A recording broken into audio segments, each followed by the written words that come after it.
All right, Bob Burner is returning this call. There we go. Testing, testing, 1, 2, 3. All right, I need you to say something. Louis. All right, testing. This is a test. Okay, great. We're good to go. Hello, this is a test. Yeah, we're definitely recording. So, before I get started, give me 1 second. All right, let's rock and roll. Louis, I am so glad that we had a chance tonight to get together. We've been meaning to do this interview for a couple of months now, and I am really thankful that we've gotten a little bit of your time. Tell everyone a little bit about yourself and what you do, and a little bit of the 411 on yourself. All right, well, my name is Luis Sandoval, and Chris, thank you very much for having me on board. I know that we definitely have been trying to connect, and I'm so happy we are doing it now. And for everybody out there, I'm a media guy. I have always been in media, from web design and programming to actual content creation. I live and breathe media, whether it's consumption, whether it's creation, you name it. I love to dabble in it. Now, one of the things that I kind of found myself in, I guess because of the nature of my personality, is the whole concept of social media. Even before social media was coined social media, it was something that I was already doing. I was active in forums. I was an administrator for a couple of them, IRC chat rooms. I mean, I was out there talking to people, managing problems, really trying to bridge the gap of understanding for concepts and products. And so before social media even came around, I was just that type of personality that people were attracted to.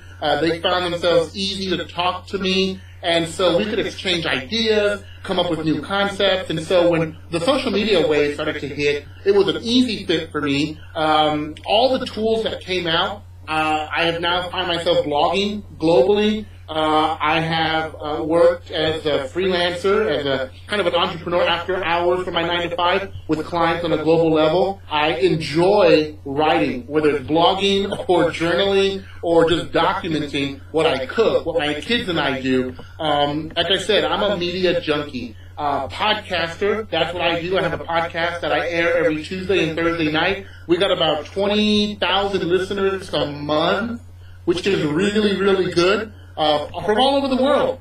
Sometimes from places that we wouldn't even imagine, but they're hearing our voice. Hopefully we're introducing people to some really cool new ideas and technology. So, I'm a podcaster. I do some vidcasting. And that's kind of, in a nutshell, who and what I am. Now, in my Clark Kent hours, I kind of pose myself as a 9 to 5 worker with a local company here that does mobile apps. We design mobile apps. It's called Sweb Apps. I'm the integrated media and accounts manager. So I work a lot on the media end for both our clients and our company, and I manage some of the accounts that are coming in for iPhone, Android, and iPad. It's a natural fit for me. I'm not necessarily a salesperson per se, but I think through conversation and interaction, we're just very, very lucky and able to benefit from a very solid team of individuals who know how to connect and talk with people. And to me, that means more than trying to pitch somebody and hope that they buy your swagger and your talk. I think really when you get down to it, you really have to walk the walk and talk the talk and kind of have something to back it up. So that's who I am. That's what I do. You can pretty much Google my name and find either my blog or a conference I've put together or a podcast or a vidcast that I've done. So look me up, Luis Sandoval Jr. You can connect with me. I'm on Twitter, Facebook, Flickr, you name it, I'm there. Well, Louis, that is awesome. And when we got a chance to meet through the last interview that you did with us, it dawned on me that clearly, without a doubt, I sensed inside of you a strong spirit, one like the many people that are a part of Juno Wallet.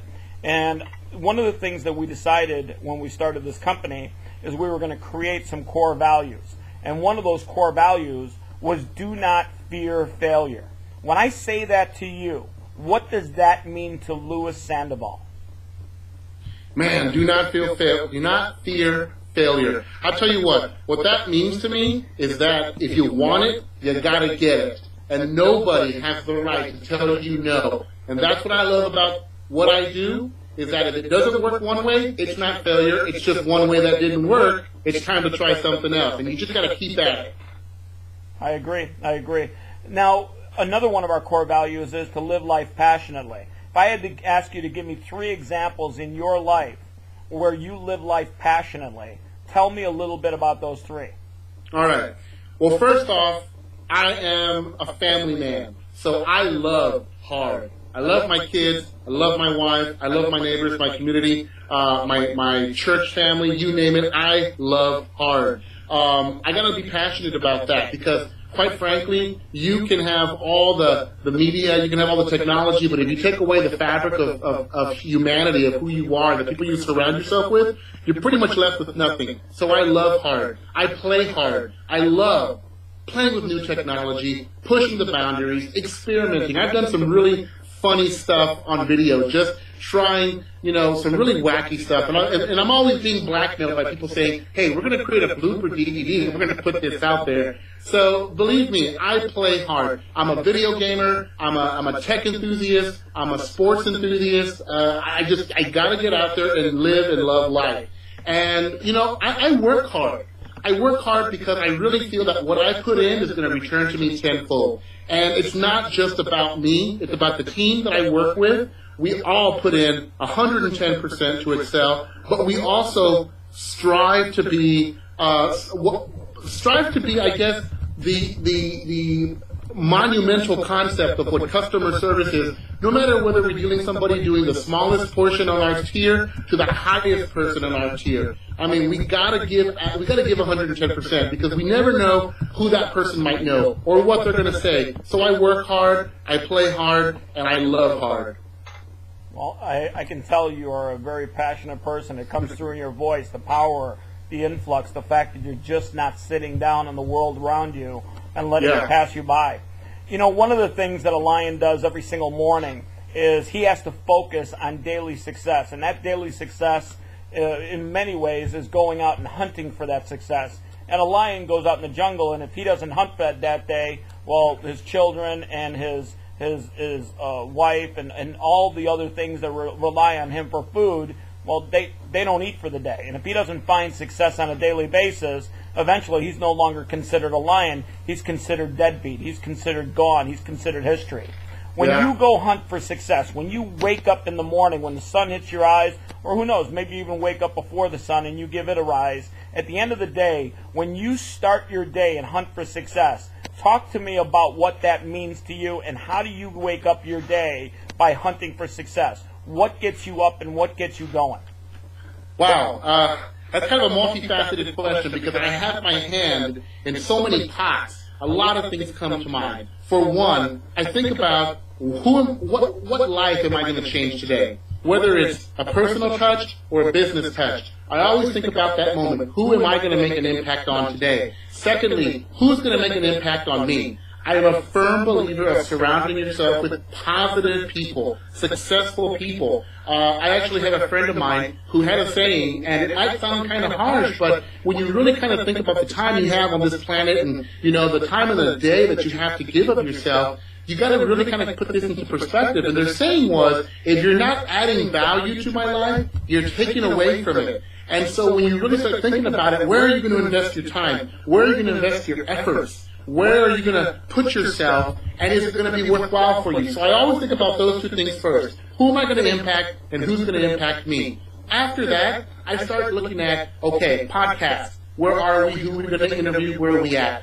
Blogging. What am I going to share? What am I going to do? I also help my wife. She's also an entrepreneur. She's a fashion designer, and I'm helping her out with media outlets. Now, I'm thinking, who can I connect her with? Who can I send a press release to? What is she, I'm thinking about her calendar and what she's doing. And so these little things kind of move very, very quickly. That's why I love my iPhone. I have a to-do list for everything. I love to go in there and kind of see my task list. I'm a huge list maker. So I love crossing stuff off as I go through it. Makes me feel like I'm really gaining ground. And even though more stuff might pop up on there, I wouldn't have it any other way. Because if I didn't have anything on my agenda, what am I doing? So tell me this. Every single day when you start your day, do you feel like an aggressive lion? Do you feel aggressively that you're going to go out and hunt success down? Well, after battling the flu for the last 2 weeks, I gotta say, that question might be a little iffy. I will go down to the count for a little while. But in general, yeah, you gotta have that mindset. You gotta have that focus. You gotta know, where am I gonna get my goods? And how am I gonna get it? Because if you're not getting yours, someone else is. And, you know, like you said, you'll be left behind, you're a deadbeat, and chances are you won't survive. Exactly. Do you find that you find success on a daily basis, no matter how big or small it is, you make sure you go out and find at least some success on a daily basis? Exactly. I have to, big or small. I count the successes not in terms of size per se, but you know when you've achieved success. You feel good, you feel confident. It could be something internal with my family, my kids, my wife. It could be something with my wife's business. It could be something on a side venture, or it could be something at my 9 to 5. Now, if I can find something in every single one of those, I've had a perfect day. But even if I get any 1 or 2 successes from any one of those outlets, you know, you've done. I've done my job. I've done my job for the day, and I'm already planning for the next. Okay, so question. We have a saying inside of Juno Wallet, if it is to be, it is up to me. And that's about taking responsibility. That's about ownership. That's about owning the things in your life that you can take ownership of. How does that saying apply itself to your life, to your daily success? You know, nobody's going to give you anything. That's a lesson that I've learned. You know, you're not going to walk around and, you know, no one's going to hand you a bag full of money. No one's going to hand you, you know, a bag full of opportunity. You got to do it yourself. So, you know, another saying that my mom always had was, you have a mouth, use it. So it doesn't hurt to tap into your network. Ask questions. Ask for connections. Ask for opportunities. Don't be afraid to put yourself out there. And I think that's probably one of the biggest things that I come across more often amongst my peers is that they're great people. They have amazing amounts of knowledge in their industry. Excuse me, but they're afraid to put themselves out there. You gotta ask, you gotta connect, because it's not going to just happen. I mean, it's great that through the body of work, you might get a referral, you might get a recommendation. That's awesome, but you can't sit on your laurels and expect that all the time. You gotta get out there and you gotta inquire, you gotta basically hit the street every day, because that's the only way something successful is going to come to you. I agree. I totally agree with you. One thing that we have learned, and one thing that we continue to learn on a daily basis, is that you have to be aggressive. You have to be aggressive in this world. You have to go for it. You cannot wait for success to come to you. How would you describe aggressiveness in your daily routine? How would you describe aggressiveness in the way that you run your business? All right, so I want to definitely start off by saying that I think a lot of people take the wrong definition of aggressive. Recently, with my wife and her business, the fashion world is definitely an interesting industry, and a lot of people are quote unquote aggressive, but they're aggressive in the wrong sense. They're aggressive in the sense that it's almost standoffish, and that's definitely not what we're looking for. I think aggressive, definitely to me, is a couple of things. One, it's awareness. Aggressive definitely means being aware. You know, in my social media world, I have outlets and channels of information where I'm constantly receiving updates. I have filters giving me keyword data on specific topics, who's talking about what's happening here. I have that kind of filtration system for each thing that I do, so I'm able to aggressively look and very specifically have a point of attack for each thing that I plan on doing. So I think awareness is definitely one of those things. I think aggressiveness also is, for me, the networking. You gotta network, and it doesn't mean that you go to these quote-unquote networking events and you shake hands and you try to sell something to somebody. Aggressive means try to meet people every day. You know, when I was in college, in one of my communications classes, they had a couple of experiments that I actually really liked. One of them was try to compliment 5 people, complete strangers. That's a really hard one. The next thing they said was try to meet 5 new people every day and insert them into your contact list. Now, it was just an experiment, but I think it really kind of breeds that mentality of going out there and meeting people. You know, I meet people in some of the strangest places sometimes. I can stand in the line at Subway and talk somebody up, and all of a sudden they're in my LinkedIn, and they're in my Facebook, and who knows, I may need to tap them for something down the road, or they may need something for me. It could work either way. So you gotta network, you gotta meet people. That to me is kind of in my mind when I think about aggressiveness. And thirdly, you gotta promote yourself. I think there's this huge misnomer that we aren't allowed to talk about ourselves, that we should be humble and not promote what we do. And I think you should definitely be humble, but I definitely don't think you should hide your body of work. If you're good at something, if you excel in something, share it, because you can definitely help somebody benefit. Go for it. Yeah, you can definitely help somebody by them benefiting from what you know. So I think there's this huge thing about, well, I need to be humble, I shouldn't talk up my, recent, mention in the New York Times, or, I was just posted in Mashable, I really shouldn't brag about it, I'm just going to put one post out there. You know what? Nobody is going to be a PR person better than you. You know yourself. So I think those three things are going to be very key, is, definitely the awareness. That's aggressive. You got to know what you're doing. You got to know what your competition is doing. You got to be aware about what people are saying. Secondly is the networking. Meet people, know people, connect. And it's really, really important. And thirdly, do not be afraid to talk about yourself, because nobody else will do it. I agree. Those are great things to tell people. I think one of the things I pulled out of what you just said is you got to know. You got to really stay on top of things. You got to absorb, read, decipher, and really fill your brain with current knowledge and specific knowledge. And I think the one thing that I heard over and over again just now from you is you got to know. So I think that's a great message. And being aggressive when it comes to feeding your brain is also very important these days. Yeah. We have a saying here at Junawalla, we move at the speed of now. When we look at getting things done, we talk in terms of what can we get done now, and what do we do now that gets things done tomorrow. And we always talk in terms of now. We don't talk in terms of this week, this month, or this quarter. We talk in terms of this is what we have to do now that leads to something getting done tomorrow. When I say move at the speed of now, how does that work in your life? How do you see where you work at the speed of now?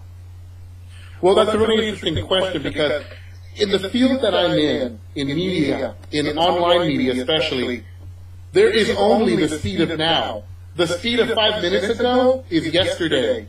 And things move so quickly, almost like the stock markets. It's the speed of now. If you're looking at stock quotes from an hour, 2 hours, or yesterday, you're missing the boat. You gotta work in the speed of now if you're in an industry that requires that type of movement. And even if you're not, I think there's still a huge benefit to moving in the speed of now. You made a very good point about how you're not talking about, we should do this in a week, we should do this in 2 months. I really am a firm believer that if an idea does come up, try to find a way to make it happen now.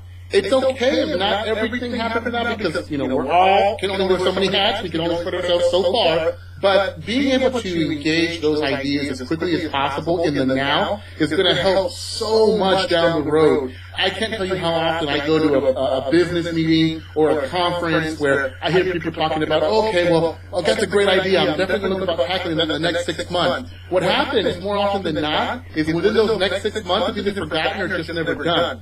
And then when they hear the idea in the next 6 months, they're like, wow, that's a really good idea. That's something I've been wanting to do. I'm going to make a plan to do that. Well, don't just make a plan to do that. I think it's very important to set yourself like a deadline. This is when we're going to have this done. This is what we're going to do. Try to find people with the expertise that you can shift around, make it happen. Because living in the speed of now is definitely important for things that can really benefit not just your business, but maybe fulfill yourself as an individual, your family, your community. If you got the idea and you have the ability to make it happen, do it now.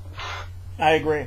We look around and we see some great companies like Zappos and Tony Hsieh, who has recently published his book, Delivering Happiness. And, we thought about what we were going to do as a company, and I learned a lot of what I learned in this next part from Tony Hsieh and Zappos and Delivering Happiness. We decided that we were going to try to deliver amazing. I've gone to buffets in Las Vegas, and then I've gone to buffets in Chicago when I come back home, and it just doesn't even compare. One buffet is amazing, and you walk out of there. I've gone to incredible football games and watched amazing football games, and then I've watched the Bears play the Green Bay Packers recently, which wasn't amazing. And at the end of the day, when you get delivered something amazing on a daily basis, when you can deliver to your end customer an amazing product and literally something that almost takes their breath away, that literally lets them walk away and go, wow, this is so amazing. This is so much better than good. This is so much better than average. It's just amazing. That is our focus. We don't look to focus on just building something or building a business or building a good company. We focus on delivering amazing at every opportunity we can. Not just good, not just average, not just, hey, I think we can get into this game and be in this space. We want to be amazing. We want people to walk away almost breathless. Tell me in areas of your life where you deliver amazing. Well, as a podcaster, I broadcast twice a week. I have to bring my A game.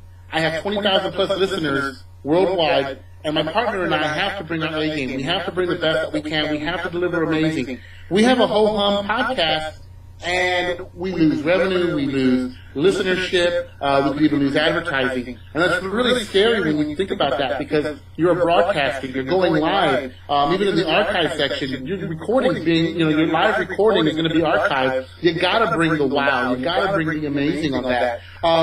There's been times when I've been under the weather, or my partner's been under the weather, and we just know, even at our best, in our worst situation, isn't enough wow, we take a back seat. Just, hey, you know what? I'm going to step back for a little bit because you're still going to deliver great content. Why don't you take it? And I think that really takes a lot of trust, and I think a lot of self-control too, because I think a lot of the time we rush so quickly to put out a product, put out a service, that we forget that, it's great that you have a great product, but a lot of people sometimes look at the little things, and the little things can really, really make a huge impact on the overall perspective of what a client or a customer will have on your product or service. So definitely in my new media area, you got to put your best foot forward. When I work, as an integrated media and accounts manager, I touch a lot of people every day from all over the world, and each touch and contact that I have with them, it needs to be my A game, because there is no other time to show them, one, that we're a transparent, friendly, and open company, that we're willing to talk with them and help them through every step of the process if necessary, but secondly, that we can provide them an excellent service. And all of that is secondary to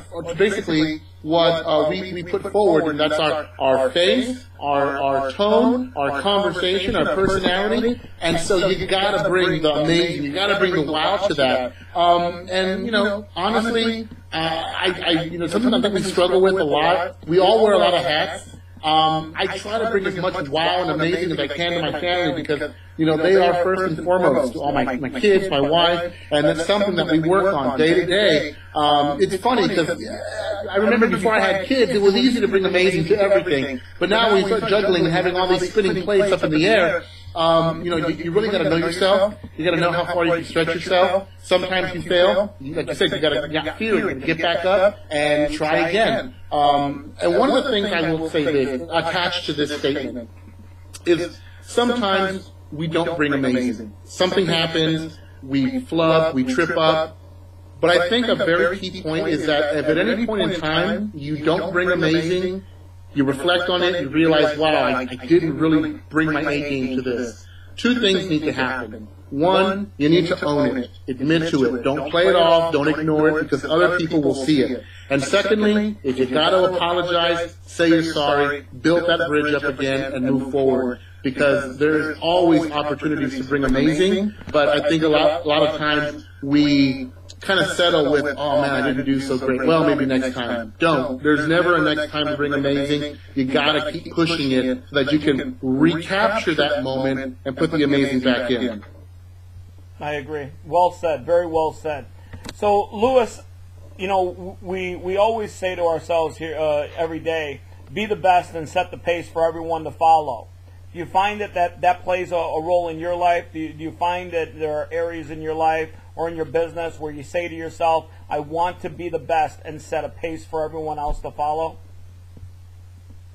I think that's a very astute point. I think it's very important for all of us to know where we're good at and set the pace so that people can follow us. I personally have mentored a few individuals in the media space. I had to set the pace. They have followed. If they match my pace or surpass me in whatever area and direction they're going, I only wish them the best. But you gotta be that pace setter. You gotta be the leader in what you know and what you do so that others can see it. And basically you set the tone. I'm a father, I'm a husband, I'm a part-time entrepreneur at night. I'm pushing the envelope on so many things. People say I'm putting the candle on both ends, but I gotta set the pace as best I can on all those fronts because I'm bringing hope to a lot of people out there, hopefully, that see, wow, this guy's really doing something. I hope that during the daytime, whenever I'm wearing my 9-to-5 hat, that I'm out there with my colleagues, and they're saying, man, this guy's really doing a lot of great work, and he's really setting the pace. I want to move just like that guy. Because you know what? We all admire somebody. We're all watching somebody's pace. We're all wanting to be and achieve something. And I think the moment we lose that is the moment we've kind of given up on ourselves and we've given up on our business perspective. So you gotta keep that pace and keep achieving. If you match somebody and you're on par with them, try to set the bar another level higher. Push yourself to do something new, learn something new, because we're always having to diversify who we are. So the pace won't always stay the same, and hopefully we as individuals won't either. Well, Luis, I got to tell you, it's been amazingly good to peel away these layers and learn a little bit more about you. If you had to look inside yourself, if you had to look at your soul right now, if you had to look really deep inside the center of your chest, would you find the heart of a lion? I have to say yes, brother. I have to say yes. There's nothing that I wouldn't do for my family, for my colleagues, for my work. Play hard, love hard, network hard, meet people. I'm all about that, brother. So yeah, definitely. Well, then I have only one request, only one. It's at this point of the conversation where I'm going to ask you to take a few deep breaths. It's at this point of the conversation where I'm going to ask you to do something you probably have never done before. It's at this point of the conversation that I think you're going to change the rest of your life, the rest of your children's lives, and probably the rest of the lives of the people that are around you on a daily basis. Are you ready? I'm ready, brother. Shoot. All right. Can you give me a roar? Can you fill those lungs with air and give me a real roar? And I mean a roar that comes from the center of your chest. I mean a roar that comes through your vocal cords and lets everyone in the house know that there is a lion. I need a roar from you. Can you give me a roar? I can give you a roar, but I'm going to tell you right now, you might want to pull those earpieces or turn those speakers down, because I don't want to blow your hearing out. Listen, I'm gonna walk you through it. I don't want you to pull any back muscles. I don't want to hear you screaming to the wife for 911. Roaring is an art form. When you do fill your lungs and when you let that roar out, the center of your core is going to tighten up. So I need you to stand up, because if you're in a sitting position, I've literally seen people pull their back out roaring. It's a fact. So I'm going to walk you through this. The first thing you're going to do is you're going to take in one deep breath. Take in a deep breath for me and let it out. Second thing you're going to do is you're going to take in a deep breath. You're going to hold it for a second, because you now know the next deep breath you take is going to be the one that lets out a roar. So take in a deep breath, hold it, let it out. Amen, brother. Luis, it has been nothing but fun. I promise you this, if you start your mornings with a great roar, it'll shake any fear out of your system. I promise you, people will get out of your way. People will look at you differently. There will be an aura around you. People in the household will get the hell out of the bathroom real quick. But I promise you this, I 100% now know, there is never a doubt in my mind, that in the center of your soul, the center of your heart, beats the heart of a lion. And you are successful because of those qualities. Awesome, Chris. Thank you so much for this opportunity, man. And I got to tell you, I didn't shave on purpose because I wanted to have that lion's mane kind of going for this interview. I can see that, and you know what? Thank God we don't have the video part working on this thing, because I promise you, people would definitely get a kick out of that beard. If we can get that video working, I'll do this again with you. But I think the best thing that I've heard other people do is I've literally had people email me weeks after doing their first roar, and they've literally shared it with their children, and they've got little children running around the neighborhood just roaring in the morning and teaching their friends how to do it. And I promise you, if you've got kids, they're running around the house right now going, "Hey, Dad, what'd you do?" And if you what was that noise, Dad? If you teach them how to roar, you will instill in them and awaken in them the heart of a lion. And I promise you, awakening a lion inside of a small child can only lead to large amounts of success. I agree, man. Keep doing what you've been doing. Keep hunting every single day. I promise you this. You are surrounded by many other lions, and when you look around and you walk around in business one day and you see somebody with their chin up and their chest out, you know damn well you're both cut from the same cloth. You are both lions down deep inside. Awesome, man. Thank you so much. No problem, Louis. We'll talk soon. Have a great night, man. Definitely. You have a great one, too. Cheers.